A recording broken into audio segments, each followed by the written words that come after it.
یہ گفتگو مذاکرہ T V کی جانب سے پیش کی جا رہی ہے۔ مزید علمی، تاریخی، معلوماتی ویڈیو کے لیے ابھی چینل کو سبسکرائب کریں۔ آج ہم ایک ایسی شخصیت پر بات کرنے جا رہے ہیں جن کا نام سنتے ہی ذہن میں بہادری اور جنگی حکمت عملی آتی ہے، حضرت خالد بن ولید رضی اللہ عنہ۔ جی بالکل، سیف اللہ، اللہ کی تلوار۔ ہاں، اللہ کی تلوار۔ تو آج ہمارے پاس جو معلومات ہیں ان کی روشنی میں ان کی زندگی کے کچھ اہم پہلوؤں کو سمجھنے کی کوشش کریں گے، ان کے آخری لمحات، ان کا اسلام قبول کرنا اور یقیناً ان کی وہ کمال کی فوجی صلاحیتیں۔ یقیناً ان کی زندگی وہ واقعات سے بھری پڑی ہے، جنگیں ہیں، بڑی تبدیلیاں ہیں اور بہت سے سبق بھی ہیں۔ تو دیکھتے ہیں ان ذرائع سے کیا خاص باتیں سامنے آتی ہیں۔ سب سے پہلے اگر ان کے آخری وقت کا ذکر کریں تو ذرائع بتاتے ہیں کہ وہ بستر مرگ پر تھے اور کافی افسردہ تھے۔ جی، وہ اپنے ایک دوست سے بات کر رہے تھے اور اپنے جسم پر لگے زخموں کے نشان دکھا رہے تھے جو جنگوں میں لگے تھے۔ اور کہہ رہے تھے کہ ساری زندگی میدان میں گزاری، شہادت کی تمنا کی، اور آج موت آ رہی ہے تو بستر پر، جیسے کوئی عام اونٹ مرتا ہے۔ یہ بات انہیں بہت بہت تکلیف دے رہی تھی۔ ہاں، یہ ان کی وہ فوجی غیرت تھی۔ لیکن ان کے دوست نے بہت خوبصورت بات کہی۔ انہوں نے یاد دلایا کہ آپ کو تو رسول اللہ صلی اللہ علیہ وسلم نے خود سیف اللہ کہا ہے، اللہ کی تلوار۔ اچھا۔ تو یہ کیسے ممکن تھا کہ اللہ کی تلوار کسی کافر کے ہاتھ سے میدان جنگ میں ٹوٹے؟ مطلب یہ کہ آپ کی شہادت میدان میں لکھی ہی نہیں گئی تھی، کیونکہ آپ اللہ کی تلوار تھے۔ اوہ، یہ تو بہت گہری بات ہے۔ اس سے انہیں یقیناً سکون ملا ہوگا۔ جی بالکل، انہیں اطمینان ہو گیا، اور پھر جب ان کی وفات ہوئی مدینہ میں تو جیسے کہرام مچ گیا۔ سنا ہے کہ حضرت عمر رضی اللہ عنہ جو بہت سخت تھے مزاج کے، انہوں نے بھی؟ جی ہاں، حضرت عمر رضی اللہ نے، حالانکہ وہ عام طور پر اونچی آواز میں رونے سے منع کرتے تھے، لیکن اس موقع پر انہوں نے لوگوں کو اجازت دی کہ وہ خالد رضی اللہ کے لیے اپنے غم کا اظہار کریں۔ اور حیرت کی بات جو اکثر بیان کی جاتی ہے وہ ان کا ترکہ ہے۔ اتنی فتوحات، اتنے بڑے جنرل۔ ہاں، یہ واقعی کمال کی بات ہے۔ کل اثاثہ کیا تھا؟ ایک گھوڑا، ان کی تلواریں اور بس تھوڑا بہت روزمرہ کا سامان۔ آج کل کے حساب سے تو سوچا بھی نہیں جا سکتا۔ بالکل، یہ ان کی سادگی اور دنیا سے بے رغبتی تھی۔ اچھا، اب ذرا پیچھے چلتے ہیں۔ ان کا پس منظر کیا تھا؟ جی بتائیے۔ وہ مکہ کے ایک بہت ہی طاقتور اور آپ کہہ لیں امیر قبیلے سے تھے، بنو مخزوم۔ ان کے والد ولید بن مغیرہ عرب کے گنے چنے رئیسوں میں سے تھے جن کا ذکر قرآن میں بھی آتا ہے۔ تو ماحول تو انہیں اعلیٰ جنگی تربیت کا ملا ہوگا۔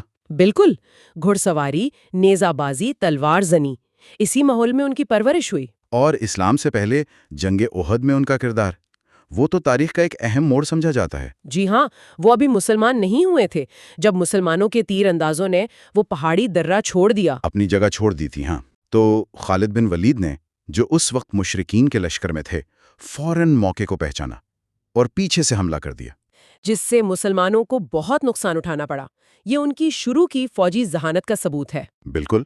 لیکن پھر ایسا کیا ہوا کہ یہی خالد بن ولید اسلام کی طرف مائل ہوئے؟ ہاں، یہ تبدیلی کیسے آئی؟ کئی چیزیں تھیں۔ ایک تو صلح حدیبیہ کا موقع، وہاں رسول اللہ صلی اللہ علیہ وسلم کی جو حکمت عملی تھی، جو بصیرت تھی، اس نے انہیں متاثر کیا۔ اچھا۔ دوسرا، ان کے بھائی ولید بن ولید، وہ پہلے ہی مسلمان ہو چکے تھے، وہ انہیں خط بھی لکھتے رہتے تھے۔ اور سنا ہے کہ رسول اللہ صلی اللہ علیہ وسلم نے بھی ان کے بارے میں پوچھا تھا؟ جی، ایک دفعہ رسول اللہ صلی اللہ علیہ وسلم نے ان کے بھائی سے پوچھا کہ خالد جیسا سمجھدار آدمی ابھی تک اسلام سے دور کیوں ہے؟ یہ بات جب خالد رضی اللہ تعالیٰ عنہ تک پہنچی تو اس نے بھی بڑا اثر کیا۔ ان سب چیزوں نے مل کر ان کا ذہن بنایا اور انہوں نے اسلام قبول کر لیا۔ اور قبول اسلام کے فوراً بعد ہی ایک بڑا امتحان آ گیا، جنگ موتا۔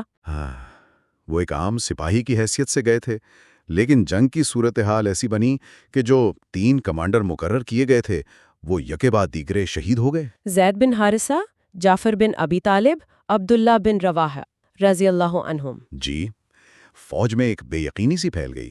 اس وقت سب نے مل کر حضرت خالد کو اپنا امیر بنایا۔ اور وہیں مدینہ میں اسی وقت رسول اللہ صلی اللہ علیہ وسلم نے وحی کی اطلاع پر فرمایا کہ اب جھنڈا اللہ کی تلوار نے سنبھال لیا ہے، اور انہیں سیف اللہ کا لقب عطا فرمایا۔ یہ گفتگو مذاکرہ ٹی وی کی جانب سے پیش کی جا رہی ہے۔